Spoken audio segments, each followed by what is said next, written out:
It's only a kick, a jump, a block. It's only a serve. It's only a tackle, a run.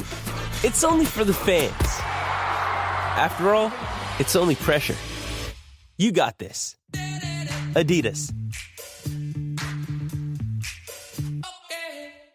With threats to our nation waiting around every corner, adaptability is more important than ever. When conditions change without notice, quick strategic thinking is crucial. And with obstacles consistently impending, determination is essential in overcoming them. It's this willingness, decisiveness, and resilience that sets Marines apart. With our fighting spirit, we don't just fight battles, we win them. Marines are the constant our nation counts on to fight the unknown. And through adaptable problem solving, we do just that.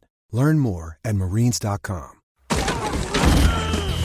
Welcome to the College Football Playoff Show, where college football playoff contenders earn the right to be discussed and where the playoff never ends. Now, here are your hosts, Doug Lesmerises and Shehan Jeyarajah.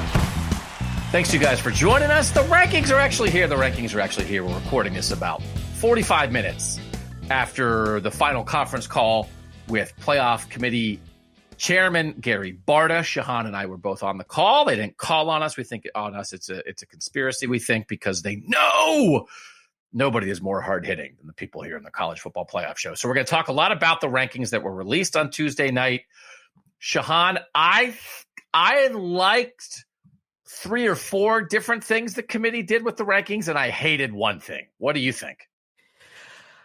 I like 2 things, one of which I'll say is ranking Georgia number 1, which is the biggest no-brainer in the world. And I hated almost everything else. Really? Okay. I will say, so we have 11 teams that as of right now are in our college football playoff discussion group. And here's where those teams wound up in the initial rankings. Number 1, Georgia. Number 2, Alabama. Number 3, Michigan State. Number 4, Oregon. Number 5, Ohio State. Number 6, Cincinnati. Number 7, Michigan. Number 8, Oklahoma. Then we get to number 9, Wake Forest, and number 10, Notre Dame, that we don't have in our discussion. They are both up to be potentially added. We did have number 11, Oklahoma State. We also have number 16, Ole Miss, and number 22, Iowa. And one of those two, number 16 Ole Miss or number 22 Iowa, is getting kicked out at the end of this pod because they both suffered their second losses last week. So no surprise about that. But we do have to think about Wake and Notre Dame, not just because of what the committee did, Shehan, but just as we get to this point. And for those of you maybe finding us now for the first time, one of the things we always do is, should we vote teams into the discussion? We only talk about the teams that we voted into our own discussion. So Wake and Notre Dame, when I was going through stuff this week, and you just start thinking about who even still has a chance, because if you have 2 losses, you're kind of out. Wake being undefeated and Notre Dame with 1 loss, at least are in the handful of 12, 14 teams that are still at least theoretically there, which made me think maybe they should be in our discussion, because it's not that many. Anybody with 2 losses, like I don't know what you would have to do to get into our discussion at this point, right? Yeah, it would be difficult. I mean, I think that there are individual cases where maybe you can see a path with 2 losses. Like I think conceivably, if Auburn were to go and beat Alabama and beat Georgia in the SEC title game, like that's maybe a path. But that's probably about the level it would take for, at least for me, to think you have a legitimate shot. We can get into some of the surrounding stuff around that in a minute, but I think that especially when you look at Iowa and when you look at Ole Miss, like it's going to be really tough once you get to 2 losses. So someone's going to leave. We'll get to some of your questions, by the way, also later in the show. 817-442-6789 if you want to be a tech subscriber and get to ask questions of the show. All right, let's do this quickly then. I gave Wake and I gave Notre Dame. Let's do Wake first. Undefeated, just beat Duke 45-7. They are 9th in the actual playoff rankings. Shehan, I asked the texters, should they join our playoff discussion? And the texters said yes, pretty convincingly, 68% to 32%. So I'll put it on you. Do you think Wake should join? I feel like last week I might have mentioned like all right, so Michigan State is kind of like this cage match or Hunger Games or whatever, where you're putting forth the tributes. Well, I think the ACC just put forth their tribute, and it's Wake Forest. And like you mentioned, they're number 9 in the poll. They've been very dominant, honestly, this season. Not a great schedule, which is the reason that they're ranked number 9 despite all the wins. But there are a couple of interesting opportunities, notably NC State somehow is ranked in the college football playoff rankings. That's a whole other conversation. But, so they do have an opportunity to pick up a ranked win. They do play at Clemson, at Boston College, at North Carolina, who aren't 3 awesome teams, but they are teams that are good enough that they'll still be considered, I think, decent wins. So I think that Wake Forest does deserve at this point to be in our rankings. So the only caveat to any Wake Forest discussion is I think if they go 13-0, they're still not getting in. There's a very legitimate chance, yes. That they would be behind so many other teams. They are at the bottom, right? I think they would be even behind like 11-1 Notre Dame potentially. I think they'd certainly be behind undefeated Cincinnati. I think they'd be behind like any one-loss champ of the Big Ten or the Big 12, or if Oregon's a one-loss champ in the Pac-12, just because they have nobody that they can beat. But let's still put them in to talk about them, except we'll talk about them, but they have no path. They have no path to get in. Right, but I think that this is going to be a deal for a lot of these teams, right? I mean, we don't know right now whether Cincinnati has a path to get in. We don't know right now whether Oklahoma has a path to get in. But I think that what this ranking is about, what this group of teams is about, are teams that, in our opinion, can conceivably have a path to the playoff. It doesn't mean that they're going to do it. It doesn't mean that that path is going to open up. But I think that they conceivably have the path, which is winning the rest of their games and some stuff happening in front of them. I do think Cincinnati, I think, has a significantly better chance than Wake Forest just because of that Notre Dame win. But I'll let them in. I'm feeling bad right now, man. I'm feeling real bad. Like we have a Cincinnati discussion to have. I know. All right. Wake Forest is in. Notre Dame. What do we think about Notre Dame? Kirk Herbstreit on the ESPN broadcast said he thinks Notre Dame's going to run the table, get to 11-1. They have the loss to Cincinnati, so clearly they would be behind Cincinnati. They would need a lot of stuff to happen. They are, I think, ahead of Wake Forest, but they need a lot. But they still have only one loss, and I don't know that there's a very logical loss left on their schedule. The Texters say no. We had Notre Dame in before. They lost to Cincinnati. We kicked them out. The Texters say keep them out 78%. Shehan, what do you say? I'm actually going to say yes. I think that they have built their way back. I mean, we talked about after the Cincinnati game and after how bad they looked early in the season, this was not a very good football team, but I think that they've kind of found their mojo the last 2 weeks. They look pretty good against North Carolina, especially on the offensive side of the ball. Similar sort of deal. I do actually think that Wake Forest has a better path to the playoff than Notre Dame does. But I do think that the fact that Notre Dame's only loss at this point came against a team that will be right in that top 5 conversation at the end, I do think that that's going to give them some leeway. And one thing that you heard in the committee room and from Gary Barta was that they complimented Notre Dame's schedule, which I think only doubles down on this idea that playing a Power 5 team just looks completely different to them than playing even good group of 5 teams, right? Because they haven't played anybody who's actually that good outside of Wisconsin and Cincinnati, but I think that they're going to treat it differently because they're at least playing quote unquote Power 5 teams. All right, I'll let Notre Dame in too, partly because Notre Dame is so important to Cincinnati. I sort of want to talk about Notre Dame because Notre Dame is Cincinnati's life preserver.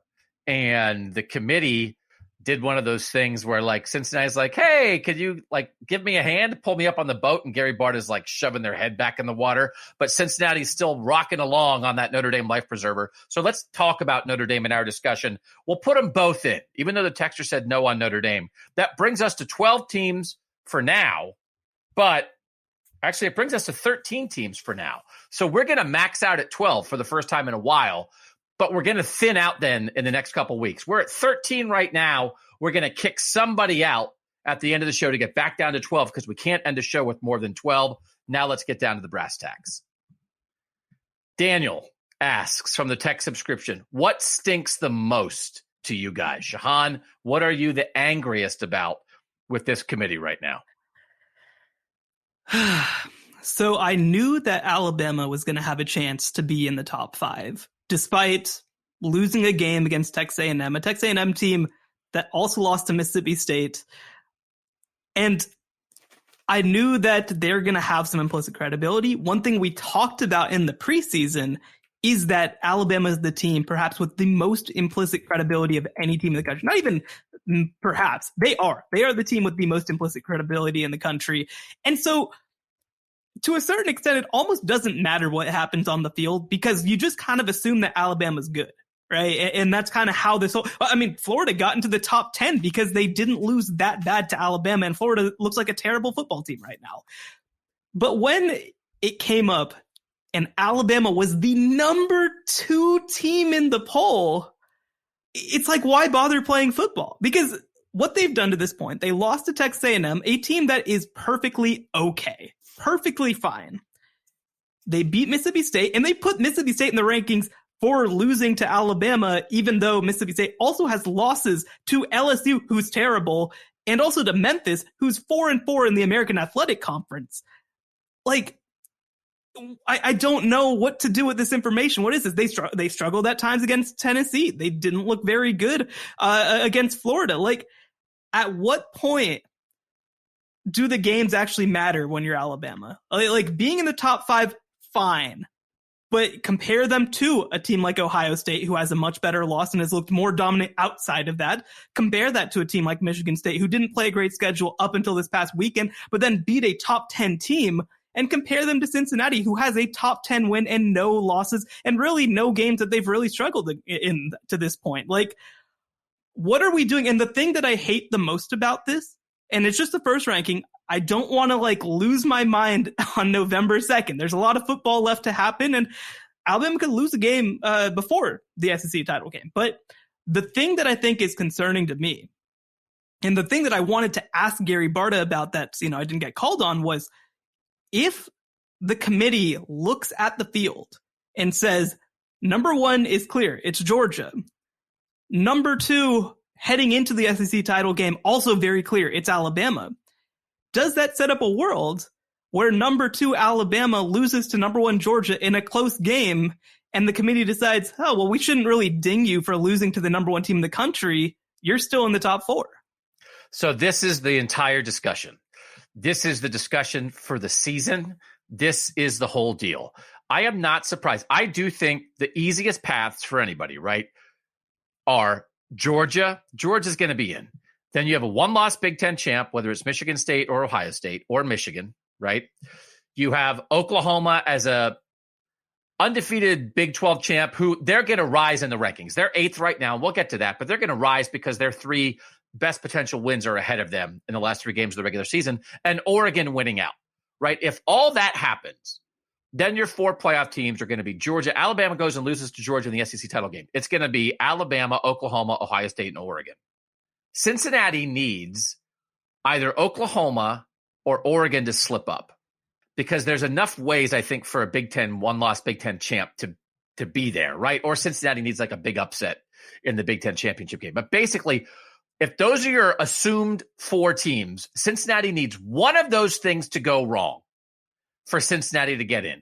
And I think that was going to be the case almost no matter what, no matter where they were tonight. But now you have set up what if one of those things goes wrong, and now Alabama plays a pretty good game against Georgia in the SEC championship game, and now the 4th spot comes down to 2-loss Alabama and undefeated Cincinnati. With what they did on both ends, Cincinnati 6, Alabama 2, they set up that conflict, Shehan, and that is a conflict that I have a lot of trouble with. Because what I was going to ask Gary Barta is, you keep saying Cincinnati beat number 10 Notre Dame, and all the rankings we use now are the committee's own rankings. They beat number 10 Notre Dame, and you say, well, who else did they beat? I was going to say Alabama has beaten number 16 Ole Miss and number 17 Mississippi State, a 3-loss team that you have ranked 17th. Who else has Alabama beaten?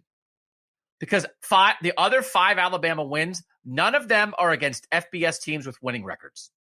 So what are we talking about? I think they groupthinked their way into Alabama too, that somebody had an idea. And the other thing is, it's the metrics love Alabama. I was going to make a little formula, and then the stuff was so off, it wasn't worth it to me. Strength of record, Alabama's 4. Game control, Alabama's 2. FPI, which is an ESPN thing, Alabama's 2. FEI, which is an efficiency metric from Football Outsiders, Alabama's 2. And SP Plus from Bill Connolly, Alabama's 3. The metrics love Alabama, Shehan, but I don't think people should love them as much as the metrics do. And we know they use metrics. I think they fell in love with the numbers. They got groupthink rolling in the room, and they all decided, it's obvious. Alabama's obviously number 2, where it's not obvious to anybody that Alabama's number 2 except those 13 people. And the thing is, right, if you're going to go in with this idea, well, like the numbers love Ohio State too, generally, right? Like they have been one of the most efficient teams in America this year. And on top of that, they have a win over Penn State and their loss is to Oregon, right? So like it's very comparable in that case to where, Ohio State and Alabama are kind of doing a similar thing, except for that Ohio State has a better loss and Alabama has, a slightly better win, right? So like, I don't know what the logic is behind this. And the thing is too, right, because I look at Oregon at 4 and it also just feels so much like, well, we really like Ohio State, but we don't quite have enough reason to flip them with Oregon at this point. So we're going to move Oregon up, even though Oregon lost to Stanford, right? Like it just becomes this circular logic of like, well, these are the teams that we thought were good. So these are the teams that must be good. So these are the teams that we think must be good. So we're going to put these teams high. And the thing is, right, like, just to go back to Cincinnati for a second, one thing that we heard so much, especially in the UCF years, where UCF goes 2 straight undefeated regular seasons, which Cincinnati just, accomplished and is poised to accomplish again this year, right? The thing that we heard is, well, if you want to be in the playoff, you should have scheduled better competition. And this year, you have a team in Cincinnati scheduling an Indiana team that came into the year ranked. Now, they have not lived up to expectations, but they are a really good team that everybody expected to be a really good win for them. And they played Notre Dame, who's been better than we expected, being a top 10 team, and it doesn't matter, right? So, like, we've all known forever that half the sport is eliminated from college football playoff contention when the season starts. First of all, we're learning that with Wake Forest, more than half the sport might be eliminated before the season starts. But the other thing, too, is that you're telling 70, 75 football teams that it does not matter how good your football team is. That's irrelevant. We don't care about that. It's about who we think might be good. And so I just, at that point, what are we doing here? It's like when I had sort of changed my mind on Cincinnati this year, so I assume the committee would too. I said, well, I opened my mind. I'm a curmudgeonly old Power 5 guy, and I opened my mind to Cincinnati. I thought they would too. It is very hard to wrap your head around the idea that Alabama lost to Texas A&M and it doesn't matter. If Alabama was undefeated, they'd also be number 2. So they have a loss that doesn't matter, and their best win is Ole Miss. Like, how can that be? How can that be that that's the situation? And they clearly, with Cincinnati, they mentioned it again and again. Cincinnati had been rolling people.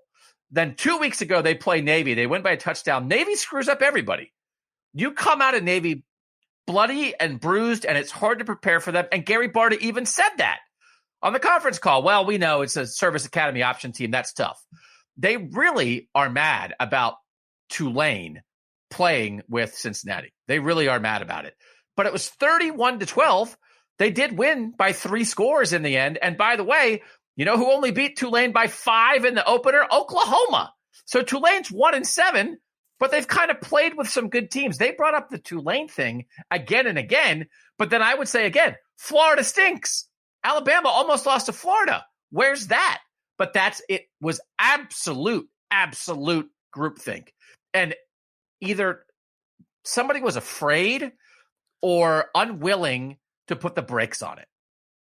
Because having been in that mock selection committee room, I know it's not exactly how it works, but you talk, and a smart person with a good opinion can sway the room. And you needed 1 out of 13 people to say, what are we doing here? What has Alabama really done compared to Cincinnati that has the Notre Dame win, compared to Michigan State that has the Michigan win? It's their own rankings. Michigan State and Cincinnati have better wins than any Alabama win. And that they put Mississippi State 17th with 3 losses. And this is the circular logic that kills you, Shehan. By the way, I hope everybody realizes the Wednesday pod now is just shouting. It's just shouting about rankings. All that previous football analysis, that's on the Tuesday pod for Apple Podcasts. Get subscribed. 75 cents an episode on Apple Podcasts. We'll do some smart stuff here too. Don't worry. We'll still be smart. They justify ranking Mississippi State 17th with 3 losses by saying, well, they beat Texas A&M.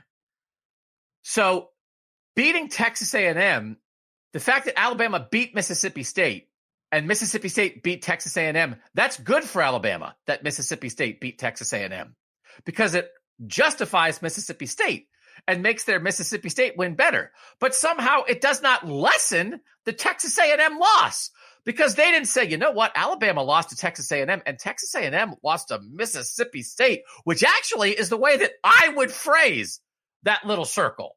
Can you believe Texas A&M lost to this dog team, Mississippi State? Not to be impressed that Mississippi State beat Texas A&M. They chose the way they wanted to view it when you could take the exact same thing and view it 180 degrees. They think that's a good loss to Texas A&M. Right. And this is the thing, right? You can read into these things any way that you want to, right? Because Mississippi State does have some good wins. They did beat Texas A&M. They did beat NC State, which is a win. Shouldn't be a ranked win, in my opinion, but it is a decent win. But the thing with all of this is that Mississippi State also lost to 2 terrible football teams in Memphis and LSU. So it's kind of what we talked about, last week, I think it was, where we're thinking like, oh, well, at its best, this is good. At its worst, it's bad, right? And so, you kind of lean towards being like, well, look at what in Oregon, I think the team was, look at what this team was at its best. And for me, I had to point to, well, at its worst, this is a team that loses to Stanford, which isn't a good team. Mississippi State at its worst lost to Memphis and to LSU. But Alabama's getting credit for beating Mississippi State, quote unquote, at its best. And that's how they're being ranked, is how good they might be able to be. And so, again, it's like we talked about, a circular logic. And, one other one, too, is that I like Minnesota. I think that Minnesota had a legitimate case to be considered for the rankings. But when asked, Gary Barta said, oh, well, the reason that Minnesota is ranked is that they lost their starting running backs, 2 of them, and they are on a 4-game winning streak. And that's nothing. That's what? If your wins aren't any good, like that, doesn't that not matter, right? Because you know who's on an 8-game winning streak right now? UTSA. Like, that didn't matter. And I'm not even saying it should matter, but that's just such a silly way when your wins are over Northwestern, Maryland, Nebraska, and Purdue, right? Like, I don't know what we're trying to do here, right? Like, well, you were on it because you were on it before the rankings. You said what lower ranked team is going to have an inflated ranking in the name of justifying a team above them that beat them, and it happened twice, with Minnesota at 20 helping Ohio State's cause and Mississippi State at 17 helping Alabama's cause. You were all over that before it happened. Yeah, and this is just something that I feel like we've seen before, right? Because people point to the top of the rankings, and I think at the top of the rankings, other than a case like Alabama, that's just insane. I think that the top 5 to 10 of the rankings tend to be the less interesting parts, because I think that the bottom of the rankings, kind of 15 through 25, is where the committee tries to make their case, per se. This is something that, again, every playoff story is going to go back to 2014. But in 2014, it was actually that same team, Minnesota, ended up at number 25 in the initial rankings. And that was a credit to both TCU, who played them at the beginning of the season, and also Ohio State, right? That was used as justification for why those teams were ahead of Baylor at the time. And so that's how they usually do it. And the thing is, right, like those teams at the bottom, they're going to be somewhat interchangeable, but it's more about it's more about how they're going to use those teams to position other teams, right? And that's even something that I feel like with Oregon. I feel like with Oregon, it's as much positioning Ohio State to be like, well, look how good Ohio State's loss was, as it is crediting Oregon, right? Because Oregon hasn't looked anywhere near that good in any of its other games. You and I disagree on Oregon. So there's a 2-loss Alabama point that we want to get into, and I want to talk about Oregon a little bit more. We'll do all of that next on the College Football Playoff Show. In case you missed the last College Football Playoff Show, Caleb Williams and the Oklahoma Sooners are looking like a different team. It is fascinating how they will be viewed because that guy is big. He can move. He can rip it. He looks confident, and they are basically a different team if he is that. I'm not saying that this is not real or that Caleb Williams isn't really good. I think he is really good, but I am not going to decide that because they played well offensively against Texas Tech. If they finish and win all the rest of these games, it's no question that they're in. They're probably the number 2 overall seed, but I am not going to read too much into Caleb Williams putting up a lot of yards against a not very good team. Subscribe now at Apple Podcasts for exclusive college football playoff show bonus episodes. All right, so we do have our shadow rankings. It's Shehan's rankings from before the show, my rankings from before the show, and the combined rankings of the texters. We can do that on our text subscription. We send you a rank and you slide stuff around. So if you want to be part of that, if you want to be part of our shadow committee, 817-442-6789, Bama number 2 in the real rankings, our shadow committee had Alabama 7th. And that's because Shehan and I both had Alabama 7th. That's how we thought this was going to, how we would have voted. And did I actually think Bama would be 7th? No. But I thought when you start doing some of the justifications they did, when they had Oklahoma 8th, I thought to myself, Alabama's going to be 7th because they are sort of dinging famous teams for not looking that great. And it's like, what has Alabama really done? Which I thought was a good thing. Yeah, no, I like the Oklahoma thing. So it's like, all right, well, Cincinnati beat Notre Dame, Michigan State beat Michigan, Oregon beat Ohio State. Ohio State actually, I think, has kind of like looked better than Alabama since the loss. And then since I thought that a lot of that made sense. It's like 9 points I want to make. One of the things that Gary Barta talked about, and I want to get into this quickly, as it specifically relates to Oklahoma and Ohio State. And the thing is, I don't think this applies to Alabama. When asked about Oklahoma, he definitely said it's funny to hear them talk football because it's like they could just be a podcast host, but it's like, you know, when he's doing Ohio State, he's like, oh, Stroud and Henderson and Olave and Wilson have looked great. And I'm like, all right, you can name 4 Ohio State players. Congratulations, playoff committee chair. I do the same thing on here. So listen, I mean, you can't know everybody in college football. You start name dropping famous guys.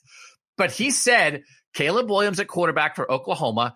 He said not only has it improved the offense, it has a chance to improve the defense and the whole team. He's like anticipating a rise in Oklahoma because they're excited by a freshman quarterback. Oklahoma, big change. Ohio State, big change. It felt like the way he talked about Oklahoma, the committee is into, have you changed for the better? And if you have, we'll take that into consideration. Alabama is the same team that lost to Texas A&M. They weren't missing anybody that night. They haven't done anything differently since they lost that game. They are Alabama. So how come if change matters, and I have a point about Oregon, Alabama hasn't changed. They're into this Caleb Williams thing. I'm very curious. As I like Oklahoma 8, but you could hear how they were setting up an Oklahoma rise based on their tougher last 3 games and Caleb Williams coming around. No question. And I don't have an issue with that, right? Now, in terms of the change, improving the defense, I didn't realize that Caleb Williams is going to play cornerback for them too, but that's a whole other thing. Unbelievable. But yeah, I mean, truly the Heisman favorite. But you know, with Oklahoma, like you mentioned, they played number 11 Oklahoma State, number 12 Baylor in their last couple of games, and then they'll get somebody else again on top of Iowa State, who I think will be considered a decent win. Maybe they get in at like 25 at some point in the rankings. Like, you know that they're, like you mentioned, their path is in front of them. Playing 2 top 15 teams in the last month, they're going to have a chance to rise. And so, like, that's how I feel like this could be handled, right? Because Alabama also plays a top 15 opponent to number 13 Auburn in the last stretch of the season. And the other thing, too, is that Georgia is still ahead, right? And if they beat Georgia, then this is not a conversation. They're in, and they should be. So that's what was confusing to me, is that I felt like with Oklahoma, they went into it very open-minded to the idea that they did not have to do anything right now because Oklahoma could prove it later. Whereas with Alabama, they said, well, we got to say that they proved it now, even though they have opportunities to prove it later, which again, kind of goes back to the point that I was making, that I feel like they're setting Alabama up to still be a contender for the 4, regardless of whether they win or lose the game. So here's the thing. So I do think, and there's more 2-loss Alabama questions we're going to get to. I want to run through this really quickly. I want to run through the top 10 teams in the rankings, and I want to have us decide, did that team's ranking matter or not? Because a lot of what is happening tonight is going to sort itself off on the field, and this is just a discussion, right? And so some of the things it's not worth getting that wound up about because we're going to figure it out.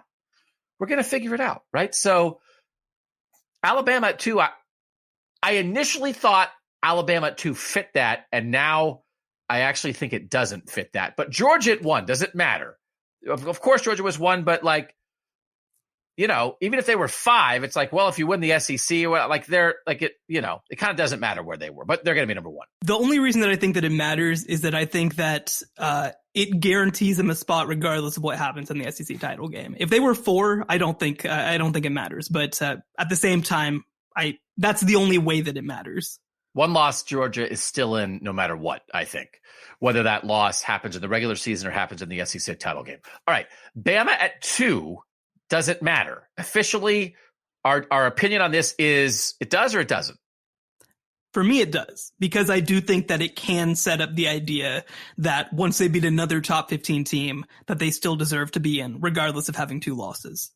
So Trey says if Bama gets in with 2 losses, it proves they really don't care about resume, just money. JJ says absolutely a 2-loss Bama is in. If they're solidly putting this version of Bama at 2 with no reservations, what are we talking about here? I like the idea of the committee, but Bama at 2 stinks. Bama at 2, Carl says Bama at 2 losing in a close game to Georgia would not be good for Ohio State. It wouldn't be good for a lot of teams. They are at risk here, Shehan. The committee is at risk here because with everything that's happening with the SEC, with everything that's happened with the SEC, for the first, especially if they're in above any undefeated teams, for a 2-loss team to get in, losing in its championship game over an undefeated team that has a win over an 11-1 Notre Dame team, for instance, it would threaten the sport. Is that too far? I think it would threaten the sport. The issue is, I mean, who's going to stand up for the little guy, I guess, right? Like, what are you going to do? Are you going to not accept national championships? Are you going to not try to play for national championships? Like, I mean, UCF kind of had the ultimate act of defiance by just naming themselves national champions. And at the end of the day, it didn't really matter in terms of the broader picture of the sport, right? So, like, I just don't see the most powerful people in the sport who really, at the end of the day, make these decisions making that kind of decision. But you don't think fans would revolt? I mean, whatever that would mean. What does that look like? Right? Like, I think that a lot of people would be very upset, and then we'd go into next year and it would happen again, and we'd keep coming back because we love college football. I don't know. I think the committee also would be aware of that. And I like to say, I think they try to really put in the teams they think are the best teams, but that would be stretching to prove their point of who the best teams are. Like, we still really think this. And I think they might be hesitant to do it when it comes down to the moment, because you can do whatever you think now.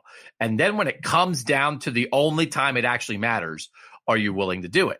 And that is a different calculus. It always has been. You see that sometimes rankings change from the penultimate week to the last week and nothing really changed, but teams moved around. And why did it move around? It's because it got real. So I don't know for sure that even if Alabama was positioned for it to happen, because they can always have that excuse. And in some ways, it's not an excuse. It's in the criteria. Conference champions. They can say, well, when nobody was a conference champion, we thought this, but then Alabama didn't win its conference championship, and Oregon did, and Oklahoma did, and Michigan State did, and Cincinnati did. And so Alabama's out. Like, Alabama's out. They have that justification in their back pocket whenever they want to use it. And if they don't feel like using it, they can just say, we were convinced Alabama was one of the 4 best teams. I think they would be a little scared to do it. It also would be the wrong thing to do, but I also think they would maybe fear the backlash, because maybe it wouldn't change the sport and cause a revolution, but they get yelled at a lot on podcasts. They get yelled at on this podcast. I mean, I'm sure Iowa fans have a lot to say to Gary Barta right now after seeing the second half of Iowa's season. But I want to go back to one phrase that you said, though. they want to put in the teams that they think are the best teams in college football. And I do believe that, right? Because, I mean, I know that there's all this justification about sort of money and external interests and ESPN and all this sort of stuff, right? All this is there. And I do think that it's there, right? I mean, I don't think that these people are impervious to the outside world, but I do think that they tried their best to put in the teams that they think are the 4 best teams in America. The issue is, though, if you think that Alabama is one of the 4 best teams in America, what can you do to prove that they're not, right? Like, you have to have a Clemson-like season, right? Like you have to go 4-4 before you can really kind of truly believe that Alabama is not very good, because up until that point, you're just going to kind of assume that Alabama's good, right? I mean, I think that's one of the issues with this level of subjectivity, is that if you think that a team is good, there are a million ways to justify to yourself that a team is good, even if their resume does not show. And that's why I've always tried to lean a little bit further on resume and lean a little bit more on being open-minded. And because I think that when we come in with an idea that a team is good, it's really hard to prove that they're not good, short of them, again, totally cratering. I do think if Texas A&M loses a couple more games, that should hurt Alabama the way they talk. Because will it? But what if Texas A&M 7-5? Then that doesn't matter that they lost to a crappy team. They've already erased the loss from Alabama's record, like you talked about at the top, right? This team is completely unimpacted by losing to Texas A&M. They also have Texas A&M ranked 14th. If Texas A&M falls out of the rankings and their losses to an unranked team, I think it could affect them. Because listen, like, again, this was preseason stuff, but they should. Like, and Indiana's not as good as Texas A&M. But you thought that might be a good win for Cincinnati. It's completely dismissed, like, as it should be. But, like, that's not Cincinnati's fault. It wouldn't be Alabama's fault that Texas A&M stinks, but it should matter. If they go by the stuff they go by, it should matter. All right, I don't want to spend the whole podcast on Alabama, even though this is an outrage that will tear apart the sport. Let's move on. I think Oregon at 4 is good. And here's why. We have seen in the past, and Gary Barta mentioned it in passing, that Joe Moorhead was out for the Stanford game. This came up a lot the year that Clemson lost to Syracuse with Kelly Bryant at quarterback, and he was hurt that game. And they excused that loss in a lot of ways. I think Joe Moorhead, their play calling is so fundamental to what Oregon wants to do. It's the reason they beat out Ohio State. If you list the 5 most important people to Oregon's win over Ohio State, Joe Moorhead's number 1. I think so. I mean, I don't think I'm out on a limb here. Anthony Brown, the quarterback, certainly had to make some plays, and C.J. Verdell had 170 rushing yards, but they gashed Ohio State with some specific play designs that Ohio State did not adapt to, and Oregon went back to it again and again and again. So to be like, oh, wow, they lost to Stanford and Stanford stinks, they didn't have their offensive coordinator, who is one of the 5 most important people on their team. That, to me, you should consider that like you would consider a quarterback injury. I don't think that's unreasonable. And they didn't exactly say that, but I think that's reasonable. I think the UCLA and Fresno State wins are better. And he did say this, the UCLA and Fresno State wins for Oregon are very similar in their mind to the Penn State and Minnesota wins for Ohio State, which are Ohio State's 2 best wins. So a lot of stuff is pretty even, Ohio State, Oregon, and then Oregon beat Ohio State. So they did definitely crack the door for Ohio State to get past them, but that's why they did it now. I like Oregon pulling Ohio State up more than Oregon pushing Ohio State down. Actually, I should say it's Ohio State pushing Oregon up instead of Oregon pushing Ohio State down. That say Oklahoma would be ahead of both of them. Or I understand, I guess maybe Cincinnati. Now, I would still have Cincinnati ahead of them, but that's what happened here. Ohio State, if they think, well, Ohio State's probably playing so well, they're better than Cincinnati, but we better have Oregon up there too. That's what happened. I don't have any problem with Oregon at 4. And I like the way they got to it. And there's room for it to change. Oregon is not guaranteed to stay ahead of Ohio State, but they should be there now, and they are. So one thing that I'll say, I do not have an issue with sort of at least giving some context for the Stanford loss, but it wasn't a 1 week thing, right? I mean, they only beat UCLA by 3 points. They only beat Cal the week before with Jim Moorhead, by the way, by 7 points. And you look at some of these metrics, like you mentioned, I mean, FPI, Oregon is number 20, Cincinnati's number 7, right? Like it's a pretty big gap. When you look at the stat is like average win percentage. So basically like how much of the game did they control and have like a good chance to win.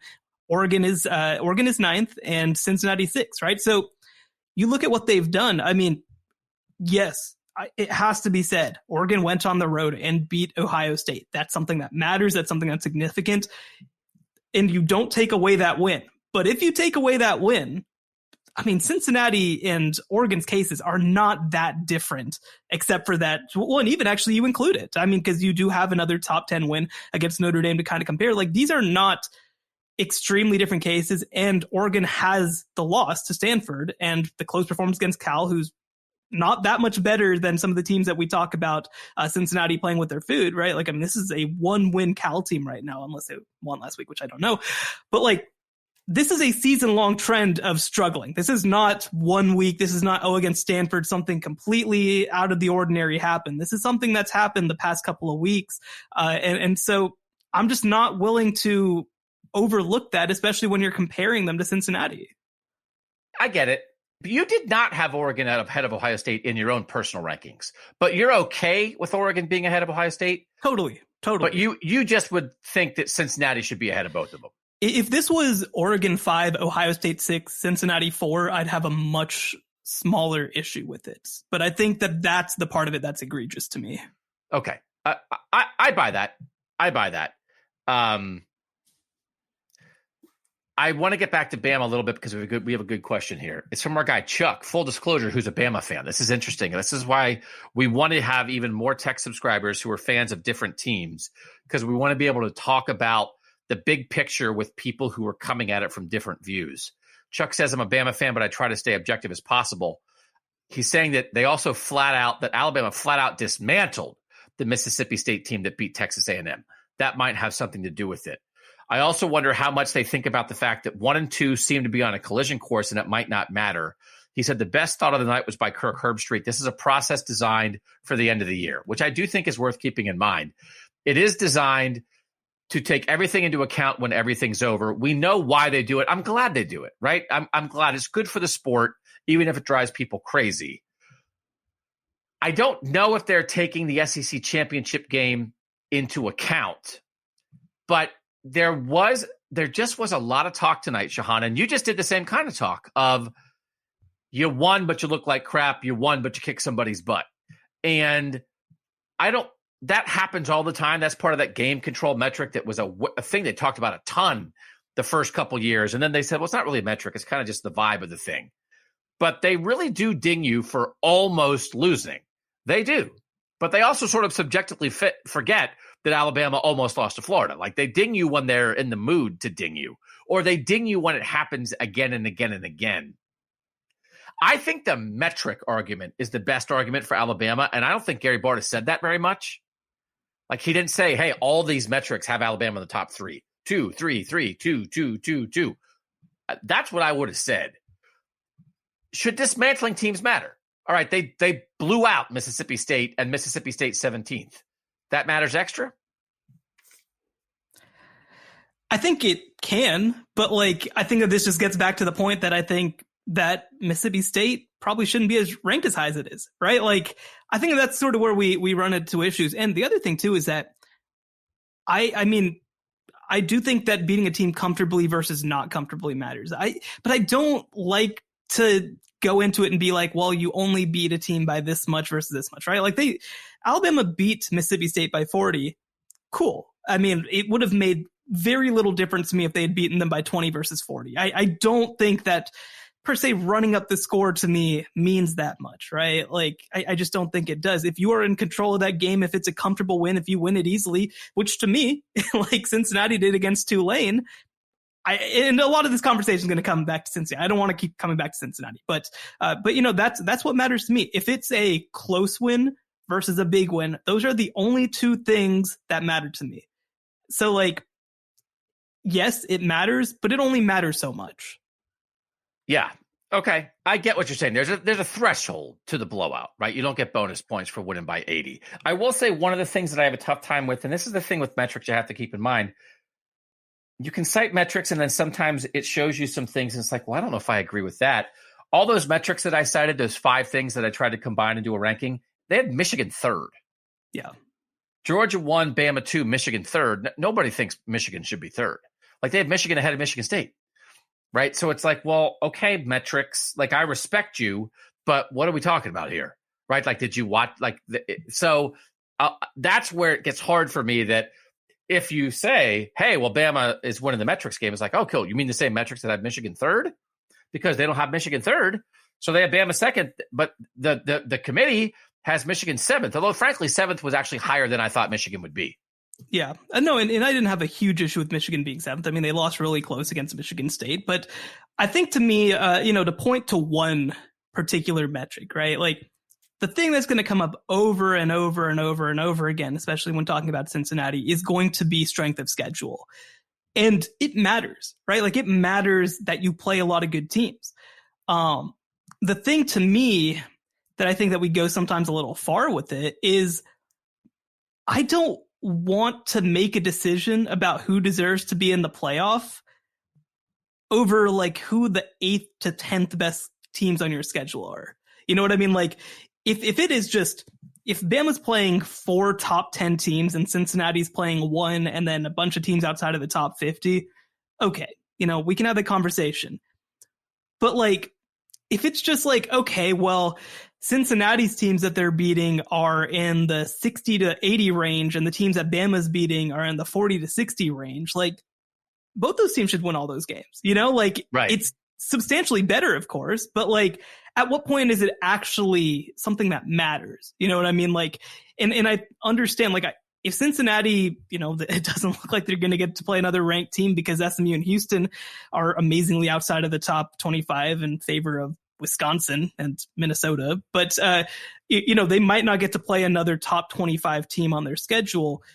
But it's like SMU and Houston are good football teams that I think most teams would be able to beat that are in this top 10 group, but like that are very comparable to other sort of middle to upper middle tier Power 5 teams. And I just think that sometimes we get a little crazy with it because it's like, oh well, they played East Carolina, so they should be almost dinged for that when we saw them play with one of the best teams in the country and go on the road and beat them by 2 scores.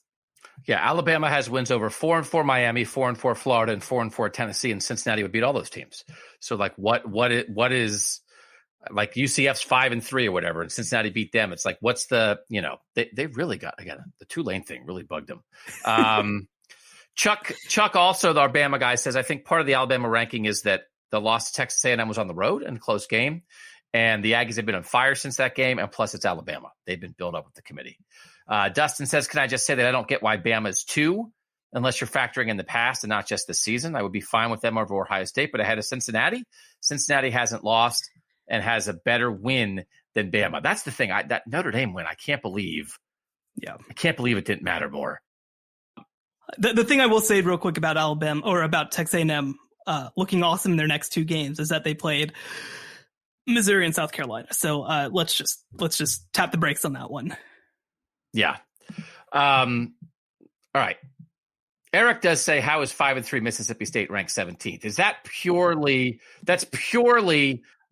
like some Bama justification, right? There's nothing else. You were on it from the start. There's nothing more than that to that. I mean, I just can't imagine that the committee went into the room and was like, we're going to break down the intricacies of the Mississippi State LSU loss, right? Like it just didn't happen, right? I mean, it didn't. And so for the committee to look at this and and they beat Kentucky, who I think is a fine and decent team this past week. They do have a win over Texas A&M, and we kind of talk about with Texas A&M that they're kind of also propped up a little bit for beating Bama. Like it's just very circular. That's what it comes down to, right? I mean, this would not be the case if one of Mississippi State's losses weren't to Alabama. Like I just don't think it would. And they have not looked in their other games like they are a truly top 25 quality team. They only beat Louisiana Tech by 1 point. Again, they lost to Memphis. They lost to LSU. I don't know. I just don't know. I wish I had better words to explain this, but I just don't know what other team, other than a team that lost to Bama, would get this kind of respect. I wish we did. Someone in one of the reviews said that we should add a third person to the show from an SEC perspective, and that would not be a bad idea. At a time like this, to have somebody, and not that they would necessarily disagree with us, because you can cover Alabama or cover the SEC and think that Alabama wouldn't be number 2. But I do think just from that viewpoint of the world, I would be curious. We might have to try to grab somebody and have them be on the show at some point from the SEC. Lonnie says the committee provided ranking to justify the inclusion of 2-loss Bama and to exclude Cincinnati. It's BS. Scott says for better or for worse, and I would argue that it's the better. The committee is not populated by robots. Precedent matters. Alabama had rightfully earned the benefit of the doubt, and Cincinnati has earned cynicism after watching Ohio State blank them 42-0 a couple years ago. I don't know. I don't agree with that. I hope they can shake. I hope the committee can shake. They say they do. Nothing else in the past matters. And so I'm not going to pretend that's entirely true, but I hope people aren't consciously thinking of it. I get it. Subconsciously, they're Bama. It's the greatest coach in college football history. I hope they're not consciously thinking that. Let's run through these real quick because we can't do a whole Bama show. So Bama, we do think it matters that they're 2. Michigan State is 3. Does that matter? Not especially. No, I don't think it matters either. Oregon 4. I think it matters a little bit because I think it shows that if Oregon runs the table, it's probably in. I think so. Yeah, I'd agree with that. Because I think in a world like if Oregon was like 7, it'd be like, oh man, they're dinging them extra hard for some of these close games. But they don't have great opponents left. But if they finish 11-1 with the Ohio State win, I think they're in. Ohio State 5, does it matter? Not really, because again, I think that they're just going to be at this moment until they play the bulk of the Big Ten. They're going to just kind of be attached to Oregon. Yeah, and I don't think anything much in the Big Ten matters because the one last Big Ten champ is in. So they have Michigan State's 3rd, Ohio State's 5th, Michigan 7th. Ohio State still has to play both those teams, so that it's going to shake itself out. And if they all sort of split and we get a whole mess, then we'll deal with that later. But if Michigan State beats Ohio State and then rolls, then they absorb all the stuff. The Big Ten champ's going to be in. Oklahoma 8. Good on the committee. I don't think it matters that much because of what they have ahead of them. No, this is like the classic parent going and wagging their finger at their child and being like, you better not stop doing that or you're going to be in big trouble. But it doesn't actually matter. Okay. So let's take one quick break, last one, and then we'll come back and reveal our shadow rankings, how different we were from the actual committee. A couple more questions, and then we'll kick somebody out of our playoff discussion next on the College Football Playoff Show. The College Football Playoff Show, where the playoff never ends. All right, so if you knock Bama down, we're in range. Well, actually, not really. Kind of. All right, Georgia was number 1. We agreed on that. Bama's number 2. The Shadow Committee had Bama 7th, as we said. You and I each had Alabama 7th, and the Texters had them 3rd. Michigan State actually 3rd. Our committee had them 2nd. So I was curious sort of about Michigan State and Cincinnati because they're a little bit similar. Again, like Michigan State struggled with Indiana. Cincinnati beat Indiana more convincingly, right? So there's some head-to-head there. I think you could argue they're both undefeated. What's the better win, Michigan or Notre Dame? They're pretty close. I almost think you could argue Cincinnati ahead of Michigan State, but I'm not mad that Michigan State's higher, but we were pretty close on that. Our committee had Michigan State second. Clearly in the same tier to me, right? I think that, like you mentioned, very comparable cases, haven't played too much a note until this point, one gigantic win, and have looked pretty good for the most part. So I think that they should be next to each other, and I have no issue with them one or the other. But honestly, again, I could bring that up to Gary Bart. It's like, all right, well, you're saying who else did Cincinnati beat? And you're talking about all these teams they barely beat. Who else did Michigan State beat? And they almost lost to Nebraska. They almost lost to Indiana, right? Again, 4-4 Miami, that's impressing people. Somehow 4-4 Miami is floating both Bama and Michigan State because they lost to both of them. Miami's a fraud. Oregon is 4th. Our shadow committee had Oregon 6th. Ohio State is 5th. Our shadow committee had Ohio State 5th. So our committee had Ohio State ahead of Oregon. That was you and the Texers. It wasn't me. Cincinnati is 6th. Our shadow committee had Cincinnati 3rd. So how do you feel about the fact that our committee gave Cincinnati much more respect? Yeah, I like it. I mean, I think that certainly the respect that they've gotten in the AP Top 25 is somewhat telling, right? Like, they deserve respect. And similar sort of deal, I have no issue whatsoever with Michigan State jumping up into that tier because I think that their case are very similar. But showing that you can go on the road and beat really good teams, to me, that says something. And I'm glad that our texters also agree. Cincinnati, you and I both had Cincinnati second in our rankings, and the texters had Cincinnati fifth. So that combined to make Cincinnati third. Michigan seventh in the overall ranking. Shadow Committee had them 10th. I was a little surprised Michigan was that high. Oklahoma, but they ranked 3-loss Wisconsin, which is a good win for Michigan now because somehow 3-loss Wisconsin's in the rankings. By the way, when we say that 3-loss Wisconsin's in the rankings, and we talk about head-to-head at the same time, hey, that's weird. Penn State has a head-to-head win and is also a 3-loss team against Wisconsin, unranked. I don't know. It makes sense, I'm sure. But Wisconsin is propping up both Michigan and Notre Dame because Wisconsin is like the best win for both of them. So they don't need to prop up anybody with Penn State. They need to prop teams up with Wisconsin. That's why Wisconsin's in. Oklahoma is actually 8th. Our committee had them 4th. And I think that is just being unwilling to go as far as the committee did and being surprised by it. Because I think Oklahoma is not that good. I still had Oklahoma 6th, and I thought that was low. You had Oklahoma 4th. The texters had Oklahoma 4th, right? So we have Oklahoma 4th overall. They're 8th. Why did you have Oklahoma 4th if you kind of like that they're 8th? I mean, I think right now, I'm almost trying to approach this almost like it's the end of the season, right? Like, I'm trying to approach this like it's my final rankings. I think that the committee kind of likes that they can send a message per se. Not that that's what they're trying to do. We can't get into their head, but I do think in practice that's what it's doing. I don't especially feel the need to do it. If the season ended today, I think that Oklahoma should be in the top 4, but certainly don't feel good about it. And I like the fact that they have to prove it in the next month. And then the end of the rankings, Wake Forest is actually 9th. We had them 8. Notre Dame is actually 10th. We had them 11. Oklahoma State is actually 11th. We had them 9th. So they're much further down. The big thing is, again, Bama's 2nd. We had them 7th. Cincinnati 6th. We had them 3rd. I like our rankings better, but that's no surprise because, we're the college football playoff show. I think we're the best. Ross from Tampa says, why do you think they rank Bama 2? Is it conference bias? Do you think there's SEC bias? Because sometimes I think it's just Bama bias, but then when Mississippi State, this circular logic, I think it feeds it. It certainly feeds the claim of it when you see Mississippi State with 3 losses ranked 17th. And they beat Kentucky. It's like, well, who says Kentucky's good? Right. I don't think, first of all, that there's any sort of explicit bias, right? I don't think that anybody goes into the room and thinks that they're going to, post these SC teams, whatever.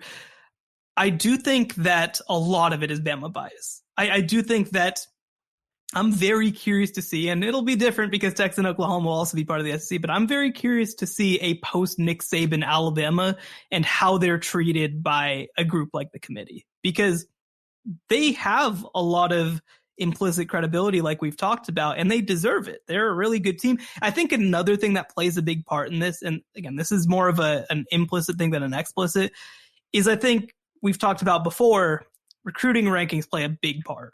Right? When you see a team being a top 5 recruiting type team, you just assume that they must be pretty good, right? You see Texas A&M recruiting at a top 5, top 10 level. Oh, well, that must be a really good team. And most of the time that's true. And the SEC has far and away more good recruiting teams than any other conference, right? Michigan does not recruit like most of the SEC. Michigan State obviously does not recruit like most of the SEC. And so I think that there is a level of thinking, well, they could get any players that they wanted. They pull players from the most talented parts of the country, so they must be good. So I think that there's a little bit of that. So I think it's mostly Bama bias and teams that play Bama, but I definitely will be curious when the day comes, which, 30 years from now when Nick Saban finally retires, to see kind of how things get treated after that. I will say one of the other things, I was just curious about certain teams, how they'd be ranked against each other. I asked the texters to predict, not what they would do, but what they thought the committee would do. Predict Oregon, Cincinnati, Oklahoma, and Ohio State, what order they would be in. The texters predicted Oklahoma, Cincinnati, Oregon, Ohio State. and it was actually Oregon, Ohio State, Cincinnati, Oklahoma. So they thought Oklahoma would be the top of those four teams. Oklahoma was at the bottom. They thought Oregon would be third. Oregon was first. So that was how confused people were about what this committee was going to do. We'll do this last question from Chris before we kick somebody out of this playoff discussion. And I do think it's a good question, and we can run through it very quickly. Chris has been asking a lot of good questions. Has your opinion changed on what teams control their own destiny based on these rankings? So let's just run through the top teams in the rankings and say, does the team control its own destiny or not? Which just means win all your games and you're in. Georgia, control its own destiny. Yes. Bama, control its own destiny. Yes. Michigan State. Yes. Oregon. That's one that I would say changed for me. I thought that they might not, but it seems like they will. I think 95%. I mean, that win over Ohio State is quite a hammer. So I'll say yes, but it's a softer yes than some of the others. Ohio State. Yes. Cincinnati. No. No. Michigan. Yes. Oklahoma. Yes. Wake Forest. No. So now we're into all no's. Notre Dame, no. Oklahoma State. It's interesting. If they run the table, they're the one-loss Big 12 champ, and they've beaten Oklahoma twice. They are closer to controlling their own destiny than Notre Dame or Wake Forest are. They might be closer to controlling their own destiny than Cincinnati. It's pretty close. I do think that they might be just on the outside kind of because of that implicit credibility thing with Oklahoma. So maybe if you beat Oklahoma twice, maybe Oklahoma falls to number 22 and it doesn't look like quite a good win at that point. But the flip side is you do also have a win over Baylor, and Baylor's number 12 right now, and they could potentially finish, even if they lose to Oklahoma, as a top 15 team. So there's going to be opportunities. I do agree. They're probably around the Cincinnati boat of controlling their own destiny because they still can go 12-1 and win the Big 12. I will say in the end, we have 7 teams that definitely control their own destiny, and that actually can't quite be true because if Bama beats Georgia, and we're saying Bama controls its own destiny, if it wins out, they're in. And we know Georgia's in if they lose to Alabama in the SEC title game. Then you have the Big Ten champ, Oregon and Oklahoma, that we all say control their own destiny, but those 3 teams would be left fighting for 2 spots. True.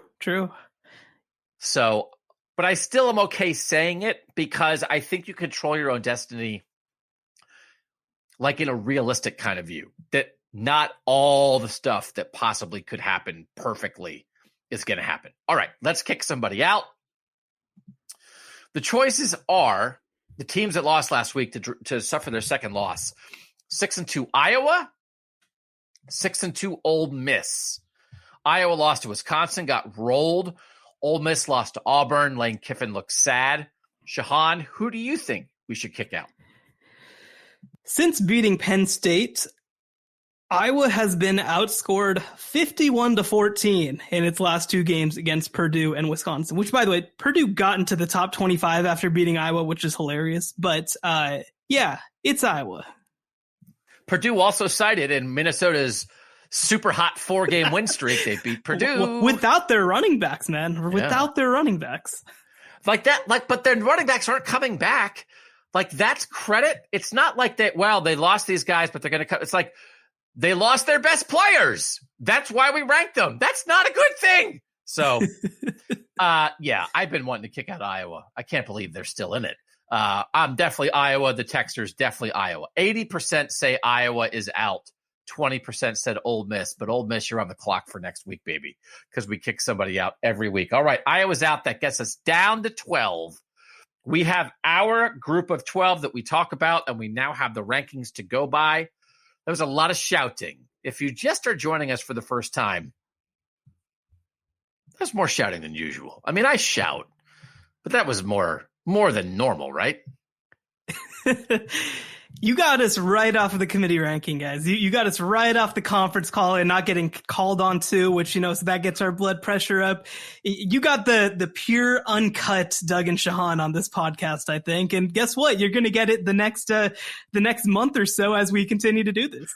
I'm telling you, the pure, uncut stuff, you got to be careful, man. I don't know, an hour and 3 minutes of the pure, uncut stuff. Watch yourself. Thanks, everybody who joined us for the first time. We're so grateful you did it. We like talking about this. We talked a lot of football on the Tuesday show. So if you're in the mood, we would invite you to, if you can get to Apple Podcasts, find the College Football Playoff Show there. You can subscribe. It's easy to do it on your phone. It's $2.99 a month. You get all the Tuesday episodes for a month, 75 cents a show. Like, I don't know. We think it's worth it. So if you'd like to join us there, we'd love to have you. But if you joined us now for the first time, for the 20th time, whatever it is, so grateful to be part of your college football week. We think our discussions here about the playoff rankings will be as good as any playoff discussion rankings that you will find, playoff rankings discussions that you will find. So we hope that you're back. We hope to hear you back next week. And if you want to be a tech subscriber, just send a text to 817-442-6789. You can be part of the shadow committee. You can ask questions as soon as the rankings come out, and hot and fresh, we'll get to them. Thanks to you guys again for listening. For Shehan Jeyarajah of CBS Sports, I'm Doug Lesmerises, and that was the College Football Playoff Show. The College Football Playoff Show, where the playoff never ends.